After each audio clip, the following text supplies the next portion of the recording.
तो गाइस हम देख रहे थे कि जो राज्यपाल का पद है वह खाली नहीं रह सकता और इसको भरा जाता है। इसको जब तक दूसरा राज्यपाल पद ग्रहण नहीं करता तब तक हम पद को खाली नहीं रख सकते। इसके बाद हमने देखा 153 हो गया। इसके तहत हमारे शिवराज जी जो पाटिल थे वो कार्यवाहक राज्यपाल बने, अतिरिक्त प्रभार बनाया गया। इसके बाद हमने देखा 154 कार्यपालिका का प्रमुख होता है और आर्टिकल 154 में हमने देखा कार्यपालिका का प्रमुख तो होता है। 155 में हमने देखा इसकी नियुक्ति राष्ट्रपति के द्वारा की जाती है।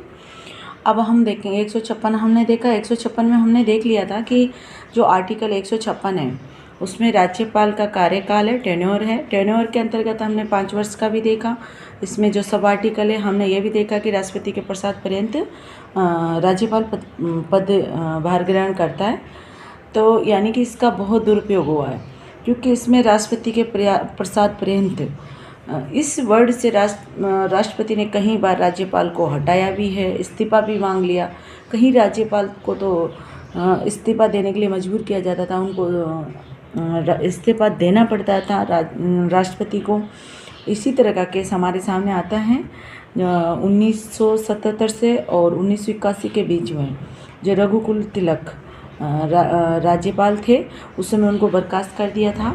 रघुकुल तिलक केस इसके लिए जो पिटीशन भी लगी थी हाई कोर्ट में 2010 में, जो कि बीपी सिंघल बनाम भारत सरकार ने का एक केस था जिसमें केजी बालकृष्णन की बेंच थी। उसमें ये फिर उसने फैसला भी सुनाया था कि ऐसे राष्ट्रपति मनमाने तरीके से 2010 से मतलब ये मान लो कि 2010 से अगर क्वेश्चन आ जाए कि राज्यपाल का पद का स्थायित्व कौन से प्रावधान के तहत किया गया, तो 2010 से जो राज्यपाल का पद है उसका स्थायीकरण किया गया है क्योंकि ये मनमानी तरीके से उसमें केस में जो बीपी सिंघल बनाम भारत सरकार है उसमें सर्वोच्च न्यायालय ने ये फैसला दिया कि राष्ट्रपति मनमाने तरीके से इसको नहीं हटाएगा और अगर हटा देते हैं मनमाने तरीके से तो फिर इसको ये जो सर्वोच्च न्यायालय है उसको बहाल कर देगा।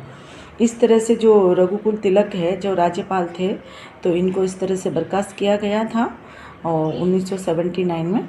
और इसके जो रघुकुल तिलक है वो एकमात्र ऐसे राज्यपाल थे जो राजस्थान के राज्यपाल थे और राजस्थान के मूल निवासी थे। सर्वाधिक मुख्यमंत्रियों के साथ इन्होंने काम किया है।